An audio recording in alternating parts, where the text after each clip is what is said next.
Well, it's gorgeous up there, yeah?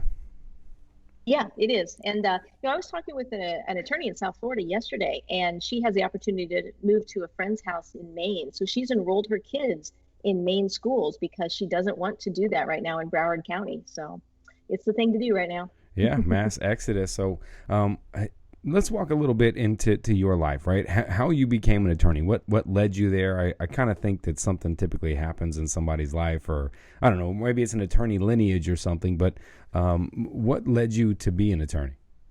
That's a great question. I think it's kind of funny, but I originally was really interested in real estate. And so I had gotten a realtor's license back in high school, which I was the youngest in the class. No one had really done it then, but I looked like I was 12 years old when I graduated. So I think what I became interested in is the law from that. And so I decided, well, I needed to age a little bit, and law school is a perfect place to do it. So the problem is when I graduated law school, I only looked like I was 13 or 14. So I don't know how much it really helped that. But I think that might have been one of the reasons. I just got interested in it from a different, real estate type avenue instead at first. Yeah, it's funny how many times where we accidentally wind up, right? It's not where we set out to be, right? But things happen and we make turns. So when you first started out in the law, where was your focus? Was it real estate law? Is that where you started?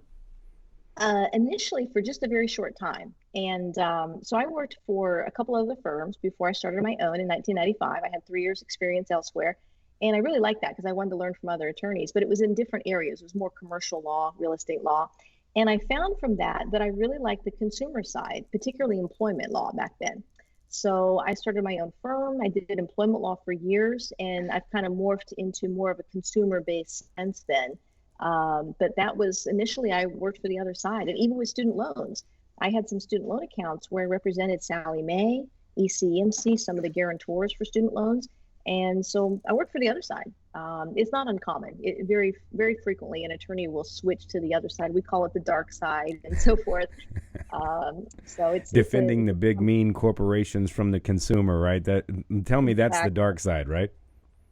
Well, it was, and but at that time, I was appreciative of the student loans that were out there because my family didn't make a lot of money, and I would not be a lawyer today if it wasn't for my student loans. So I'm a fan of the program, at least I was back then. But then I realized the programs and the system is not transparent. It's very broken in a lot of ways. So many years ago, I switched to the borrower or consumer side for student loans because I don't believe in it anymore. But at the time, I did. What was it that made you kind of that Aaron Brockovich moment, right? Because I've been, as you know, my mom and I've been researching into this for a little bit. But when's that moment where when it hit you and you're like, this isn't okay? When I see the ratios, when I graduated from law school, it was in 1992, a year after I got married. So I had to kind of remember whether it was the year I got married or the year I graduated law school. Anyway, my first job paid $40,000, and I had went to a private law school and a couple years at a private undergrad plus community college. So my loans were 45,000. So it was like basically a 1-to-1 ratio. Nowadays, I see 3-to-1, 8-to-1, 10-to-1. The folks coming out of school, I usually see them maybe 10 years after graduation when they realize that they've been trying to pay their loans, they're not making any headway, the problem's only getting worse, and they'll reach out to me. At that time, if I see 8-to-1 ratio, there's no way to repay that loan. And so that's kind of the opening, that's sort of the turning moment for me when I realized that these loans were not designed to be repaid under the terms. When you're saying the 8-to-1 ratio, can you just kind of walk through what that means for? Sure. Well, let's say someone makes $20,000, when they first graduate. An 8-to-1 ratio would mean 20 times 8. Maybe they owe 160,000, but they only make 20,000. I actually see that. Someone owes 200,000, but they only make 30 some thousand. That's very common, actually. Even if someone only owes 75,000, if their job only pays 20 to 30, an entry level position, if they go into forbearance for a few years, that 75,000 becomes 150,000 or close to it. And in part, that's because interest capitalizes. When you go into forbearance, what happens is the interest is set aside for a year during the forbearance. But then at the end of the year, it adds to the principal balance, becomes a new principal, and now it charges interest on a bigger balance. On a higher So that balance, yeah. yeah. So, you hear when they have studies out there that says, okay, if you invest $50 a week At age 65, you'll have $1 million. You'll have a retirement account, and that's the compounding effect. Well, it works the reverse when you owe money. It compounds against you, and so it's no time at all that someone will start with 50, 75,000, and they're pretty quickly to six figures if they have a couple 3 years of forbearance in there. Yeah. So what happened? What started changing this? Where we went from schools, I guess, being affordable, right? I think the student loans initiative, if you will, kicked in sometime in the '60s. Yeah, I don't know the exact year. It is somewhere in the mid 60s for the student loan. Most of the laws out there that provide for the federal loans. But that is kind of where it started because the federal monies are so easy to get. The schools started to increase their tuition, and to allow for that increase of tuition or to justify it, they would start increasing the benefits to students. So they would offer better dorms, better gymnasiums, better this, better that. And after a while, you've got a beautiful campus, but now you've turned the need for a student loan at a community college level, which might have been $2,000 to $4,000, to $20,000 a semester or a year. And no one needs a flat screen TV in their dorm. No one needs all this stuff. If you were to ask students today, they would rather forego that so that they wouldn't have this massive student loan when they graduated. But at the time, nobody asked them. Sounds great. Let's go to a school with a flat screen TV. Let's go, let's do all this stuff. And it's only in the last year or two that students and their parents have recognized that 800% increase that we've heard about in tuition over the last, say, 10 years or so, that's hurting us more than helping us. Yeah, so often you hear people say, "Oh, well, just work your way through college." I mean, is that even possible today for, Not I don't know, now. an 18-year-old to come out and work his way through college to pay for it? Yeah, not now. And that is one of the issues. I'll sometimes have someone come to me and they've got this unmanageable private student loan debt, but maybe their grandparents signed off on it, co-borrow. Well, their grandparent doesn't get it. Back when the grandparent went to school, or even parents sometimes, they could pay for their education with a part-time job on the side and with extra things they did. You can't do that now. You can pay for the food plan, something very, very basic. That's all you can pay for with this part-time work that someone, in an entry-level position could get. You can't have a living wage and pay a student loan at the same time. It just doesn't happen. So no, it's not possible anymore. Maybe at a community college, and I strongly encourage community colleges for the first couple of years. I did that. It's a great way to keep someone's costs down. Yeah, for sure. I mean, that era we've moved into with school being so expensive now, and is it still the thing to do, right? I mean, is that what helps a parent help a child or someone that's a young adult decide whether, this amount of loans are worth this degree? Is there something they can do? That is a great question. One of the things that I've kind of gotten to like lately is a scorecard. It's called College Scorecard, and it's a tool that the Department of Ed has. And it basically allows someone to see here's what, upon graduation and 10 years after graduation, here's what the average job salary ranges are for different degrees that that person might achieve.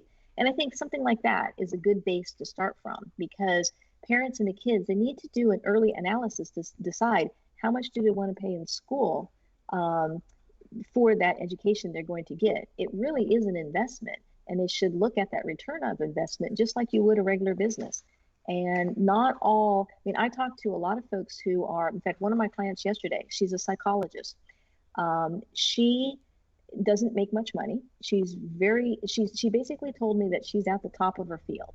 She has a master's degree. She's done all the things right. She's very well regarded in her industry, but she's not making much money. And she has $162,000 that she owes. And she's, if I remember right, 56 years old. That should not be a situation that someone should have to put themselves in. So you do have to look at the return of investment and how much you're going to pay for that education, how you're going to pay it back, and what that job, what the salary is going to ultimately be. Yeah, especially for mental health practitioners, I can speak to that. And they even started lowering the rates if you have your own practice. Insurance started paying lower rates. They started shortening their sessions. I mean, essentially, you're working 50 hours a week in that job, even if you own your own practice. And Yep. still, it's hard to make a living doing that. So back to when they started raising these rates, and basically the universities turned into theme parks where it's like, come out and look at our beautiful campus, right? Then, they're basically competing for a customer, really, as opposed to a student. Yeah, essentially. And one of the ways many of those campuses will do that is they'll hide the shoot. Hold on a second. Crap. That's what I get for AirPods. They fall out of my ears. They'll hide the actual cost of education. So what'll happen is they might say something like, "Oh, it's something per credit hour," but they won't really say how much the program actually is, how many credit hours, and they won't know the true cost of education. And so there's an actual application that the Department of Ed has called Borrower Defense to Repayment, and one of the reasons for a potential defense to repayment is that that cost of education was hidden from someone, and it ended up to be a lot more than they expected.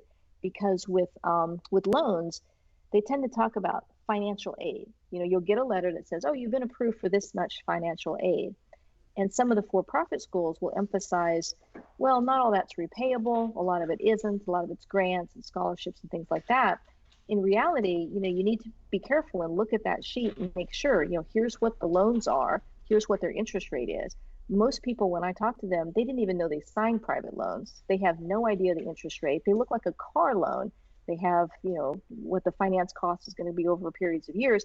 They don't even get that. They're doing all this online. And so folks are just signing, they're authorizing the admissions office to sign, and they don't know what that true cost of education is. Well, that's the other argument you hear, right? Is they know what they were signing, they know what they were getting into. It's their fault, right? A lot Yeah. of blame goes on the consumer for that. How much of it rings true, really, that it's this person's fault? I mean, they knew what they were getting into. Most of them don't know. And in fact, some of our borrowers, some of the younger ones, are a little bit upset with their parents for letting them fall into this trap. Before they recognized what they were doing, they're signing their life away, essentially. And but yes, I do have a lot of clients. They recognize they received the value from the education. They want to pay for a fair value for what they received. And many folks have. If they've been paying their loans for 10 and 20 years, they probably have paid that principal amount, and they probably have paid a reasonable rate of interest. What they haven't paid is this crazy collection costs and the exorbitant, uh, basically doubling and tripling and quadrupling of the interest. They haven't paid that. They can't pay that. But they recognize they signed a contract. They want to pay a reasonable amount. So what our goal is, and my firm is focused on, is trying to ensure that what they are paying is just that reasonable amount. Instead of a mortgage payment, have the payment more like a car payment. Have it end at a particular date as opposed to go on forever. Those are our targets. We are able to discharge some loans in full, but in many cases, we're just trying to get them to a manageable level with an end in sight. Yeah, and even when you sign for a loan and you request the amount, at least back when I went, you could sign for the amount of this, but then there was extra money.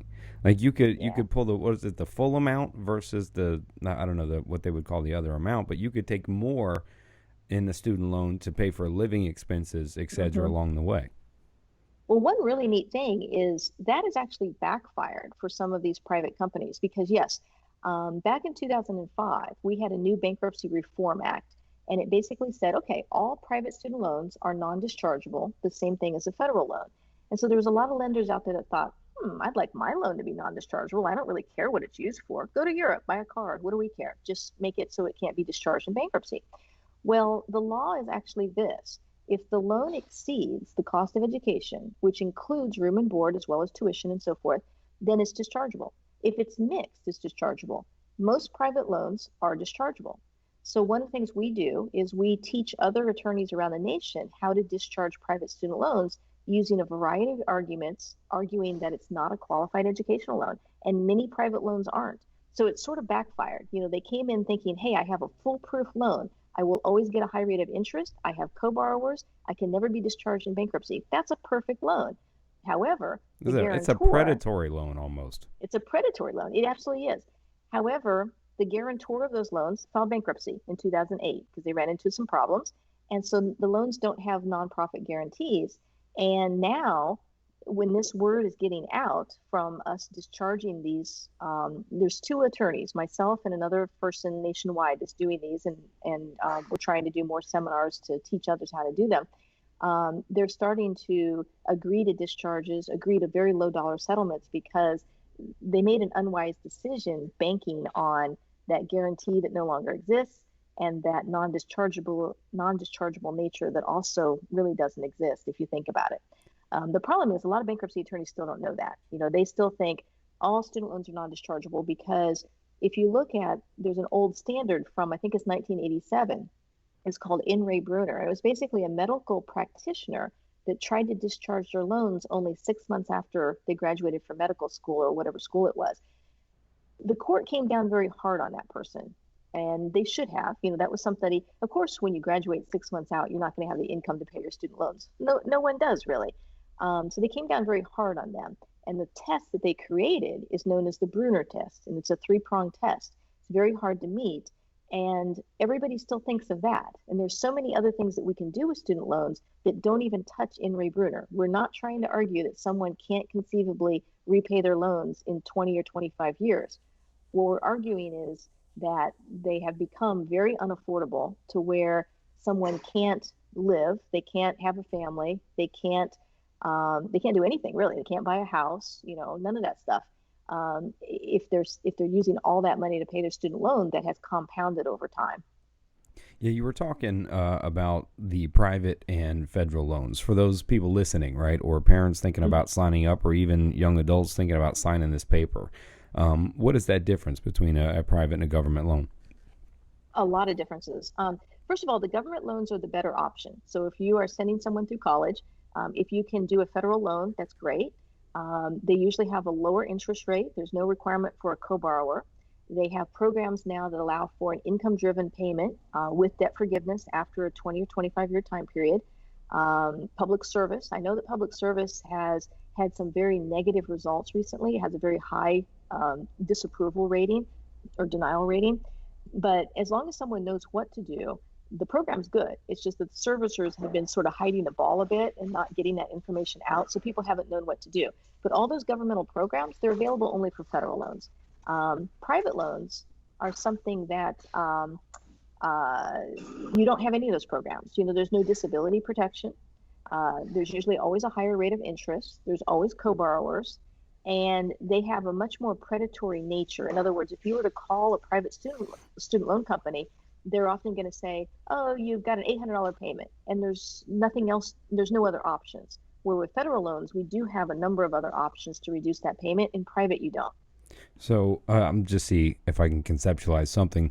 So what if someone took the private loans knowing they were predatory, but planned the idea to have them discharged since they're not protected by the 2005 law? I know I'm getting squirrely, but I mean, it's a risk, right? But would that be possible for someone?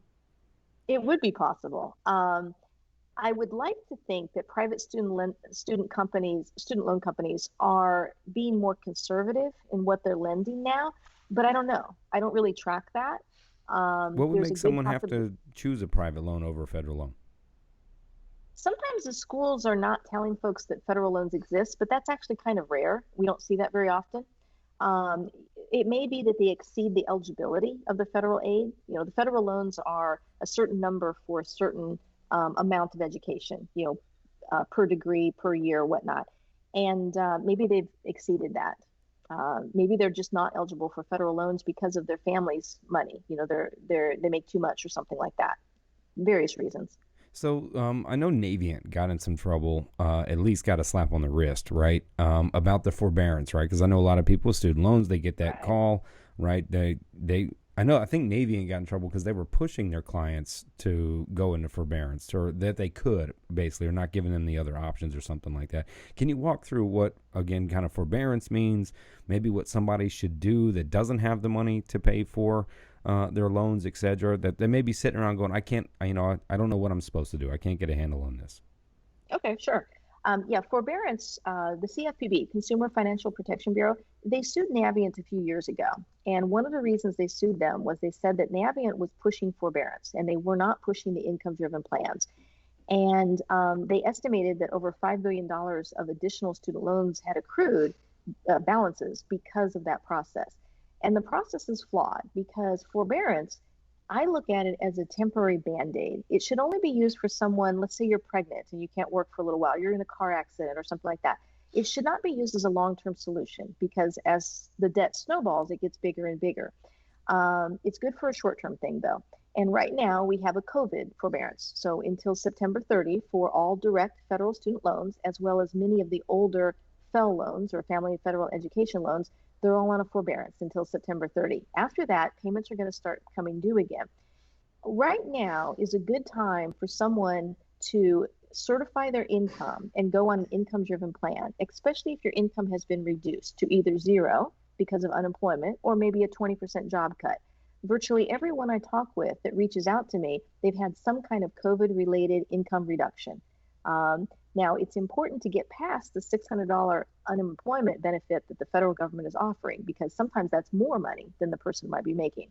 So right now we're doing a lot of recertifications of income after the July 31 or 30 date that the $600 no longer exists before they go back to work perhaps, because we can for a full year then have a lower payment. Same thing goes if someone just got a 20% reduction. Maybe they'll get that back come January or come, November. So why not recertify their income now so that we can have a year's payment based on the lower income? And the reason you want to do an income driven plan is this: it has an end. It's either 20 or 25 years. At the conclusion of that, anything that's still owed is completely forgiven. Whether it's interest that's accrued, whether it's old principal, old interest, whatever it is completely wiped free. Right now, we're developing a product that will help with the tax forgiveness issue because come 20, 25 years, if someone's making a $200 or $300 payment when it would have been otherwise $1,000 or something, obviously they're going to have a big balance that might be written off in that 20 or 25 years. Which becomes the gift, right? Yes, exactly. It becomes a taxable event, a gift or income essentially. And so the idea then is if that person's older, if they're 70 or 80, they may not care. But let's say they're 50s or 60s, they're in some of their more peak earning years, maybe they have a lot of assets. I'd like to create a trust that does double duty. One, in that it protects against Medicare bills in case they were to get ill later as they age.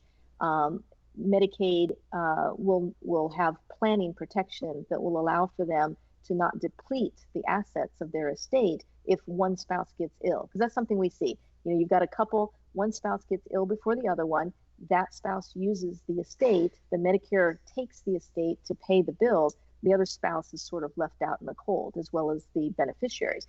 So to protect against that problem, as well as the taxable event, I think that you could have one product that does double duty basically and protects against both, because we see problems in both of those areas all the time. So another thing initially when either parents are signing up or people starting, or maybe they're done and they're looking at their loans going, oh my God, and they see something subsidized and unsubsidized. What are the differences here between these types of loans? Subsidized is always better. Usually the government has 50-50. They'll offer some subsidized and some non. What that means is that, for instance, with income driven, the government will pay the income or the interest on subsidized loans, where they won't pay the interest on unsubsidized if the payment is not enough to pay the interest. And so that's nice. Any interest subsidy where you can get the government to pay part of your interest is very helpful. So of course, subsidized loans are less expensive that way, and they're better, but you generally don't get the choice. You end up, most clients that I see, they'll have, say, $20,000 of loans, 10 will be subsidized, 10 will be unsubsidized.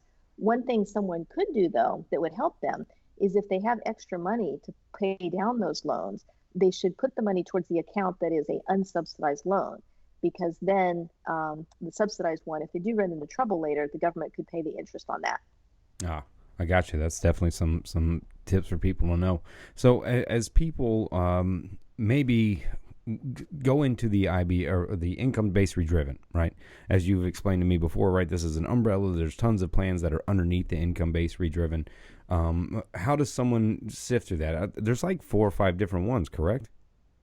Yeah, there's actually more. Oh boy, of course. I know. Income driven, I look at it as an umbrella. So IDR, income driven, is an umbrella over a number of different plans. You've got repay and pay, you've got ICR, ISR, and IBR, and then IBR for new borrowers. So how many was that? That's about 6 or so.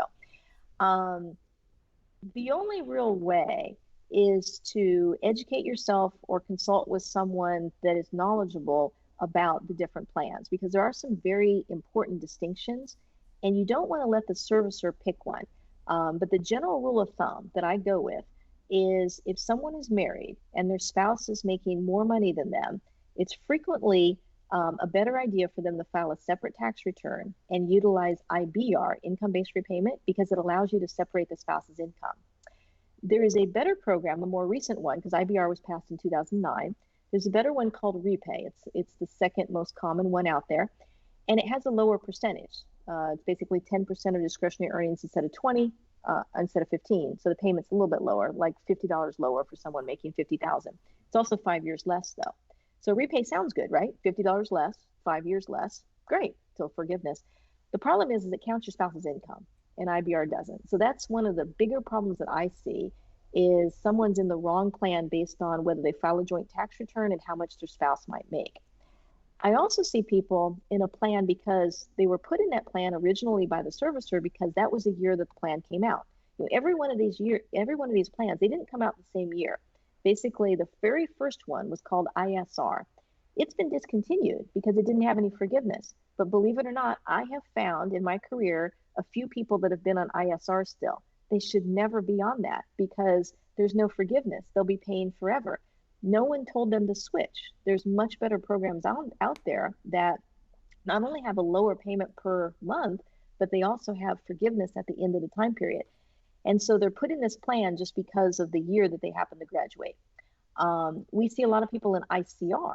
ICR is a program called Income Contingent Repayment. It's good for anyone with Parent Plus loans because it's the only one that's available. But everyone else should pick one of the other ones. All the other ones are better than ICR for various reasons. So no one's really going to know that. And that's a little bit more complicated. Yeah, that's what I'm saying. How is someone supposed to? I mean, I get it, but to figure it out, I mean, this is why they have to call an attorney like yourself to sift through this stuff. I mean, it's not like the person that you're calling at the loan place is going to walk you through all this stuff, and they say they will, but they don't. They don't know, and it's terrible. Right. One of the problems we've seen is that in that CFPB lawsuit against Navient, CFPB alleged that Navient had an incentive that they would pay their call representatives more money for short call durations. So what that means is the representative takes money out of their own pocket if they bother to explain anything to a borrower. So what do? They offer forbearance, anything that gets that person off the phone the fastest. And that was one of the allegations in the lawsuit, that was improper. Illegal to me. And so what ended up happening to Navient? Well, Nothing? the CFPB has had a change of directorships in the past few years since the election, and it's kind of been neutered is the word I use. It still exists. The student loan division doesn't do a whole lot right now, and maybe that'll pick up someday, but that lawsuit, as far as I can tell, is pretty much dead. So flat out criminal activity, paying your people bonuses for short conversations and explaining less, encouraging your customers to go to forbearance because it adds interest to their loan, which makes you more money. All criminal, in my opinion, and a change of the guard somewhere that appoints somebody else's friend of somewhere, and all of a sudden there's, Navient's okay. Yep. Nothing happened. I don't disagree with you. Wow. Whether, it may be legal what they're doing, but they're hiding the ball a lot because the servicers, they give you the impression on the website, we're here to work for you. Call us. Don't pay anyone. We're here free. We have all these options. But yet I'll constantly see people in the wrong plan. I'll see people who were never told. Like, here's an example. Had a client that was in her early 60s. And so she reaches out to me. She's paying $1,400 a month. She was actually down to Florida just visiting her, I think it was cousin or something like that. And so her cousin convinced her, come and see Christie because she might have some options for you. This woman, in her early 60s was afraid that she couldn't retire because she couldn't continue to pay this Parent Plus loan that she'd taken out for her daughter who went to a ballet school in New York and wasn't able to pay the student loan that her mother had taken out, $1,400 a month. So she calls her servicer.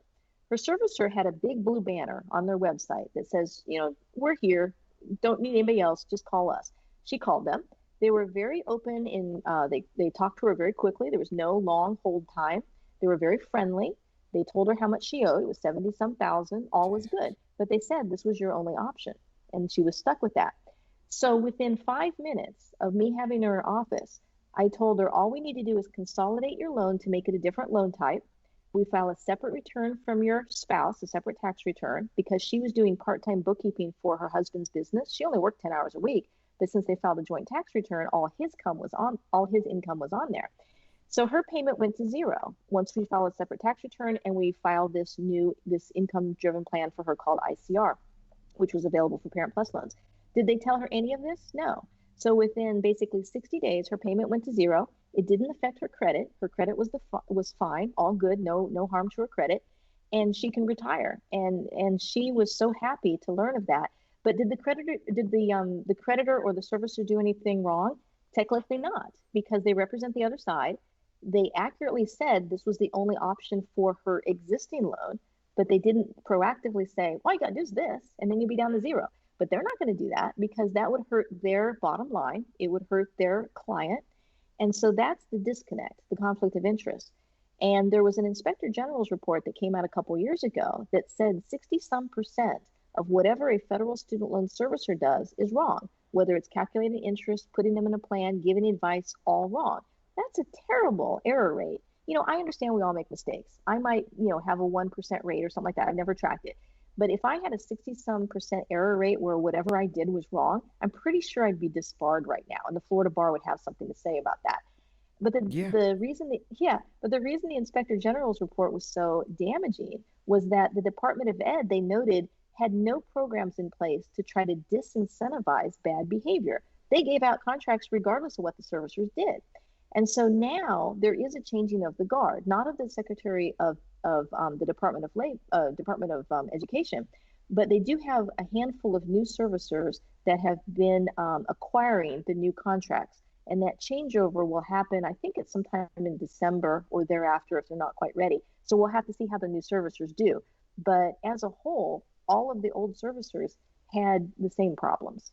And borrowers weren't told of that.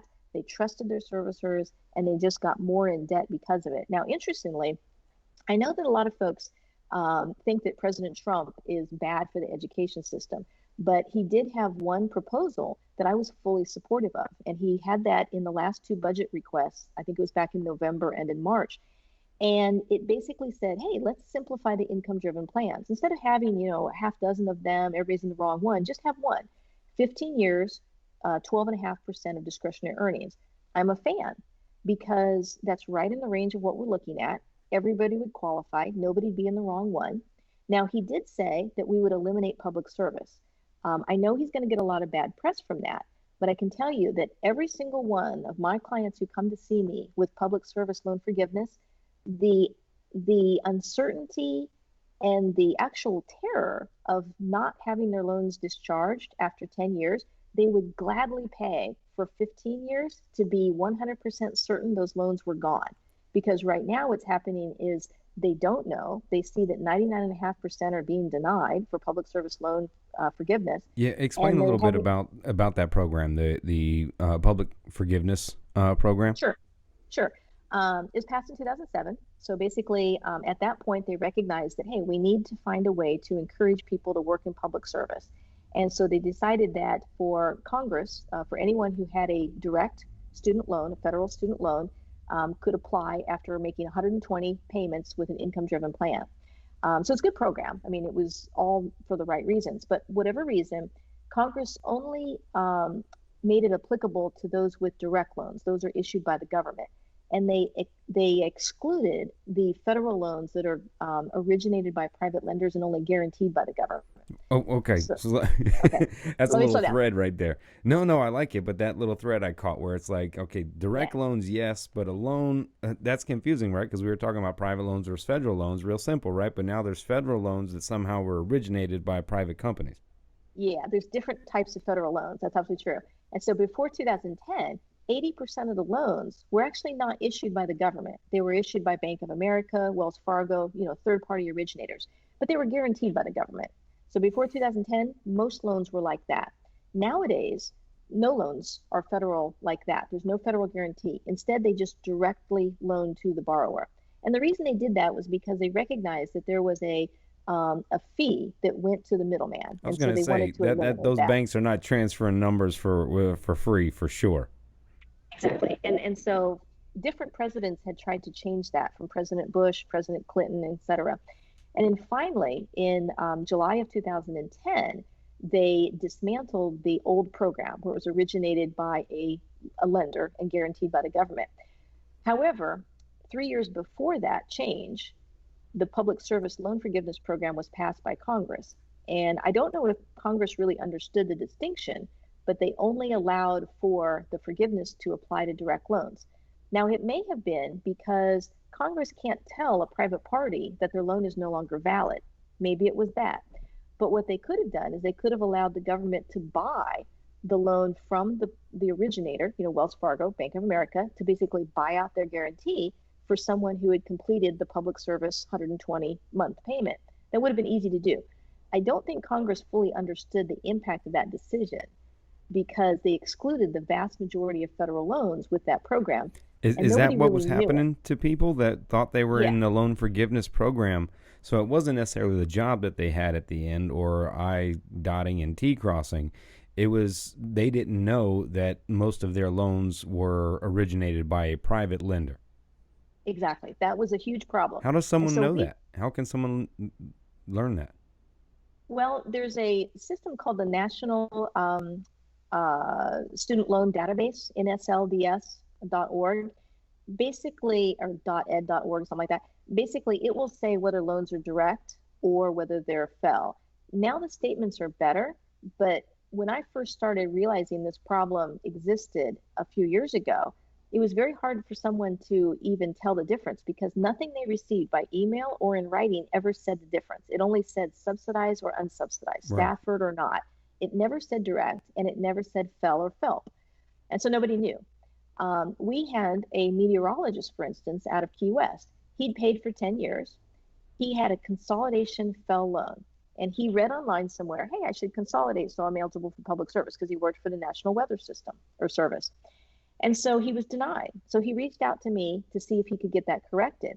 So I realized he had consolidated, but since he did it before 2010, it was a FEL consolidation loan. So none of his payments applied. And so Oh, yeah, I know. So we've had some class action suits filed against Navient and Great Lakes to try to remedy this. One other thing that's going on right now is the HEROES Act that is under consideration by the Senate and the House right now. One of the provisions of that act is to have public service apply towards FEL loans. I don't know if it'll be in the final version. There's a lot of changes that are going to occur. They're nowhere near the same page right now, the two houses of Congress.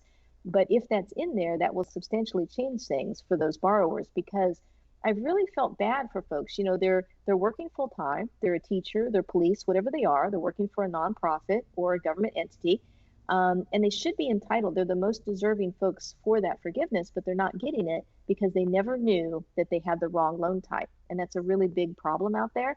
And I hope that that part is in the HEROES Act to perhaps at least fix that portion. I'm glad you're shedding light on this because there's so many people that automatically just resort right to, you know what you're signing up for. It's a loan. You got your education, bootstrap it and pull it up and pay it. And then the more we dive into this, I mean, no one would have known back then, right? That if I'm working public service nonprofit, as long as I'm doing that 10 years, they're going to forgive the rest. I'm great. But didn't even have a place to be able to check, Yeah, look up, to verify what kind of loan they were doing. Congress didn't even know what they were doing. They said, yeah, this is a great plan, except, yeah, 80% of you don't qualify. Only 10% exactly. of you do. And now they're trying to remedy the situation by saying, okay, let's make this worth something, right? The HERO Act and bring somebody in. I mean, this how close to the housing bubble of 2008 is this, where there's predatory loans going out to anybody and everybody? The lenders on the back end are not helping the consumer whatsoever. This seems like if not the biggest bubble of all time. Well, now I think our debt issue with the country might actually be bigger, But bigger. yeah, that's going to be a little bit larger. Yeah. But before COVID, I would have said it's a worse problem than housing. If you look at various, I do seminars around the state of Florida, and one of the graphs I have shows the mortgages and the debts for cars and houses and things like that. And it shows that the student loan debt has now more than equal to vehicles and credit cards combined. The Yeah. delinquency rate is very, very high. And a lot of folks aren't considered delinquent because they're in income-driven plans, but they're on zero payments or they're in forbearance. So there's a hidden default wave that's coming, not because of COVID necessarily, but because of all these games that are played to make it look like these loans are current. And that borrower is basically stuck with paying them for the remainder of their life. Whether they will or not is depending on whether they come to someone like us or become knowledgeable about how to kind of fight back with that system. And it's a huge bubble. I think it's bigger than the housing bubble. There's a lot of fraud going on right now. For instance, there's one call out there that they allege they're with Sally Mae or Navient, and they're really not. But what they're doing, and I don't know who it is that's behind this, some kind of scam, but they're basically calling every number. I mean, my mother-in-law about 3 weeks ago got a call about her student loans. She's 80 years old and has never had student loans. Okay, but if one out of every two or three people have student loans, why not call those folks?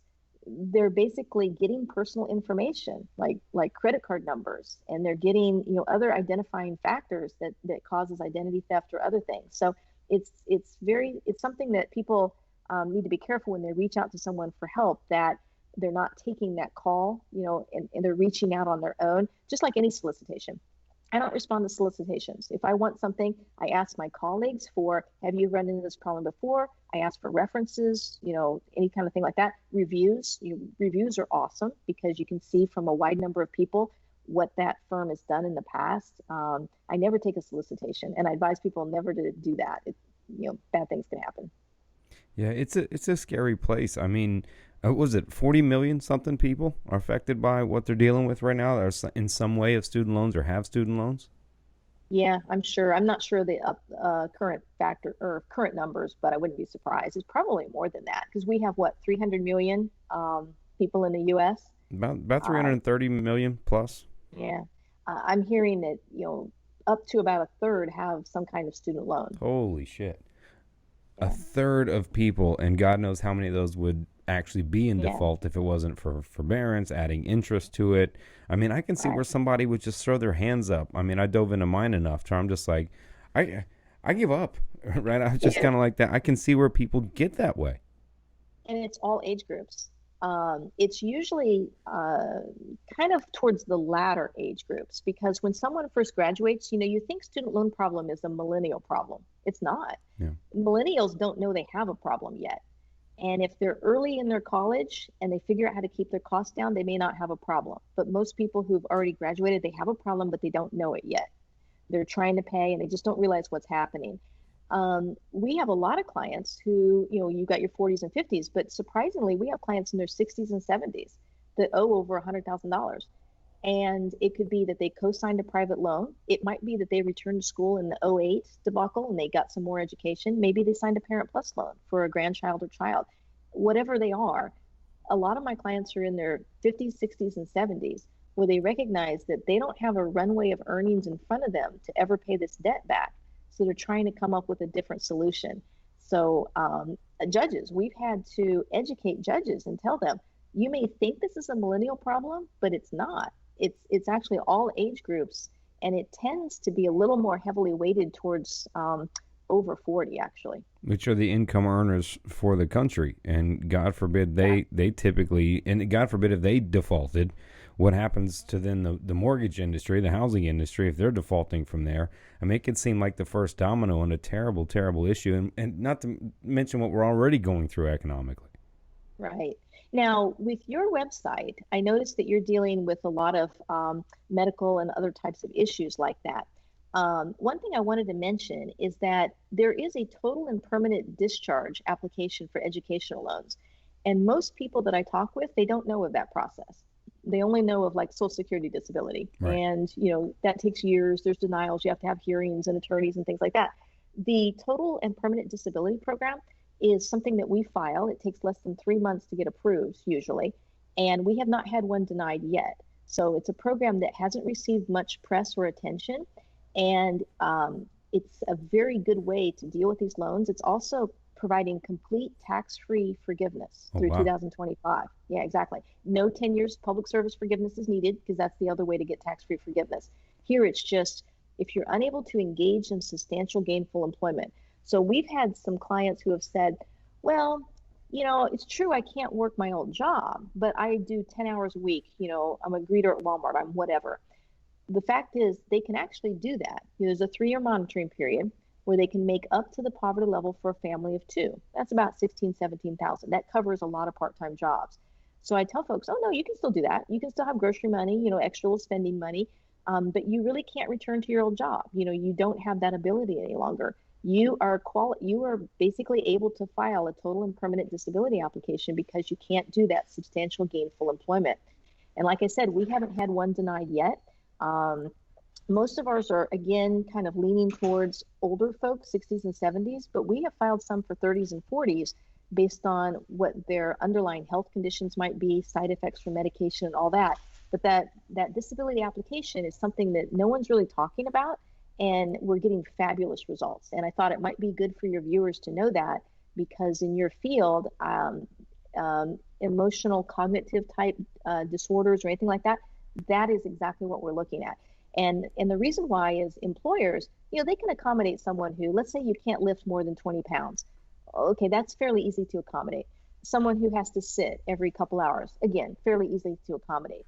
But can you accommodate a cognitive disorder? Someone who maybe can't remember like they used to, can't multitask, they don't know how they're going to be the next day. Their medications, they have to go in and out of, this medication's working for me, but what happens if it wears off? Then I've got to switch to another one. That's where I come in to try to argue that that can't be accommodated. The ADA won't allow that person to get sustain a full-time job, and we can get those federal student loans discharged Yeah, tax-free. they're I forget which act or law it was. You'd probably know that mental health disorders need to be treated equally as physical disabilities. Yeah, I don't know what it is, but I've heard that as well. Yeah, that happened in for insurance companies because many weren't paying for health insurance or for mental health treatment, etc. That act passed, and they had to treat that fair or treat that equally. So you're able to do that for people battling major or severe depression or Yes, severe anxiety. anxiety. Oh wow. Yeah. And it's often not just the underlying condition. It might be a combination of their age, but in large part, it's side effect from medications, because a lot of the medications work against one another, and there are um, unexpected, unintended consequences. They might have insomnia, they may have memory issues. It may just be inconsistency. And an employer needs consistency. For all I like to tell folks nowadays it's not quite as funny, but it used to be, for all I'm having a conversation with a client. I could be in bed wearing my pajamas. I can do my job over the phone in bed wearing my pajamas. Now it's not so funny because I probably am doing that, but before COVID, it was kind of funny. So I have to argue why it is an employer, why someone can't return to their job. And it's working. My employment experience of what I used to do with ADA and FMLA, I think helps with those applications now. But that process is easily available for folks, and it's something they're just not getting the word to borrowers about. So the main mission that you're on for the informative side, we could call it the nonprofit side, for the activist side of what's happening, those main bullet points of the mission that you're out there speaking about and telling people about, I want to make sure we get those on the show and what those are for you that other people need to understand or that you're really trying to push. Okay. First of all, and I mentioned this to a client yesterday, don't feel that you have to work just to pay your student loans. I have a lot of folks who say I can't retire till I'm like 80 because I have to pay my student loans. There's programs out there to avoid that. And so that's number one. Number two, if you're young, don't get trapped in this endless forbearance scheme. Make a plan, know what loans you have, and get on an income driven plan with forgiveness and understand how it works. Make sure you're on the right one. I'd say third, don't trust your servicers. They represent the other side. They don't represent you. There's probably a lot of options that you have that you don't even know you have. And don't listen to just your grandparents and your parents, because they have old world views. When loans were repayable, when interest rates were manageable, when jobs paid more, it wasn't a problem back then. They don't understand what the problem is now. And then I would say, lastly, try not to get in this problem anyway. If you have a child that's about to go to school, or if you're about to register for school, make sure you understand the true cost of education. Take advantage of work study, of internships, externships, not only to make contacts and network, but also to minimize the amount of student loans you're taking. And like when I went to school, I did community college for 2 years. I commuted also, and I didn't put any living expenses on my student loans. I just left them straight for tuition. I went to a private school. Maybe that could be, maybe a state school would be better. It would be less expensive. Whatever it is you can do to keep your expenses down. And don't go to that out-of-state school with a crazy high tuition. Take advantage of the in-state where you can. And don't even walk into this problem, basically. So those are the tips that I would make. And then private loans, stay away from them. If you're in them, contact me, because whatever you're doing is probably a lot less than what you could be doing to reduce that debt. In a perfect world, or President Christie, you're in, right? And let's assume the Congress are on your side, right? In a perfect world, what do you do? How do you fix the thing? All right. First of all, I would lower the interest rates. The interest rates on federal student loans average 6.8. If it's a graduate loan or a Parent Plus loan, it's 8 to 8.5. So I would lower it, make it 3% across the board for everybody. Something that's manageable, someone can actually pay down their principal.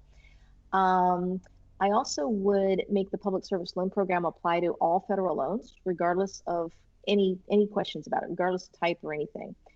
I would make the servicers accountable for what they say. If they tell someone, hey, your loan is eligible for this, then they better be right, or else they need to be something that you can sue for damages if they mislead someone. So I would make them accountable for what they say. Other fixes, there are some fixes in place now to try to help someone understand the cost of education, what the job salary ranges are going to be at the end. So I would, continue that process. I think it has gotten much better. Originally, no one had any idea at all.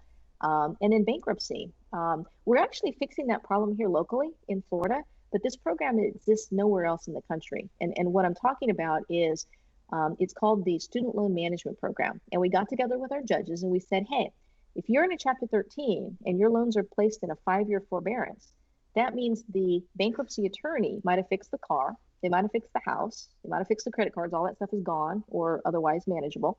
But the student loans went from 100,000 to 150. And that's because of forbearance. That's what happens.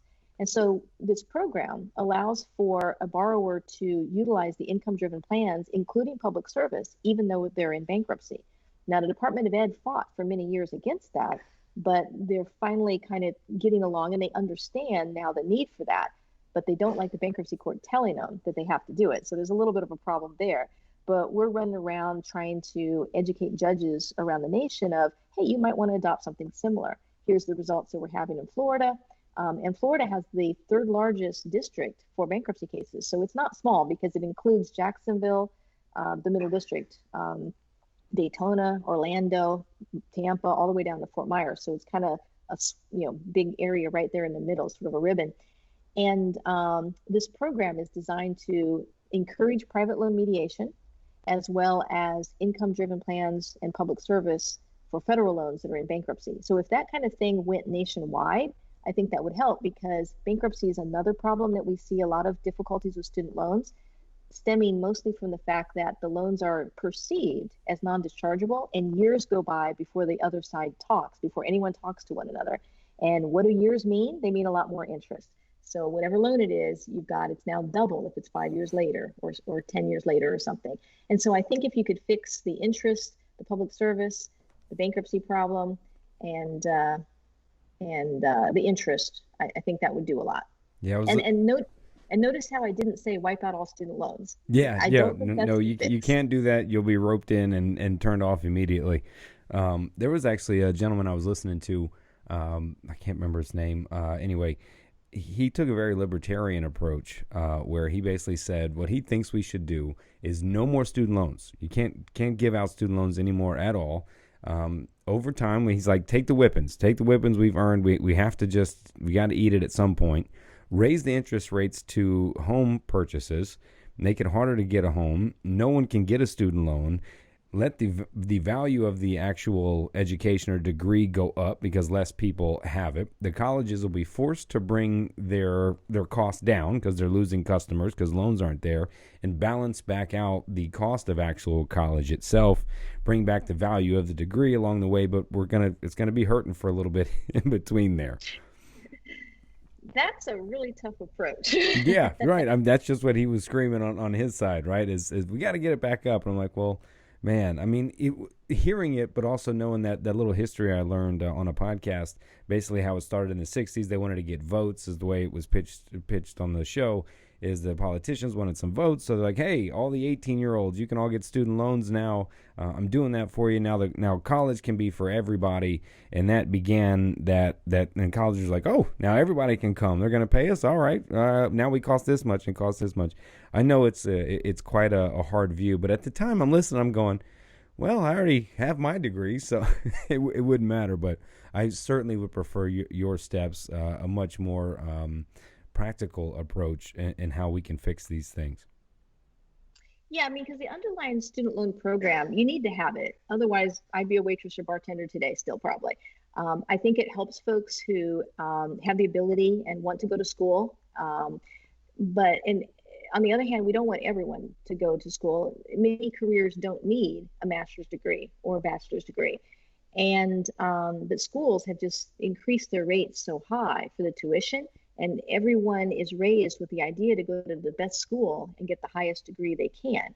And that's not necessarily true. We should just look at it as an investment. Look at the return of investment, like I mentioned, and not provide free schooling to everyone, because that will basically provide the wrong incentives. That won't really help anything. Everybody will have the same level of education. I think that just fixing the current system we have is a better approach, because underlying the system we have, it's a good system. It just has a handful, about half a dozen problem areas. So if we could just have limited solutions for those problem areas, we could have a manageable student loan. And if parents would take and students would take a little bit more control over deciding what they want to do with their career before they go to college, or maybe at least in the first year. I mean, a lot of my student loan clients, part of the problems about the number that they've got of student loans is because they couldn't decide what they wanted to do with the rest of their lives. So they kept switching majors.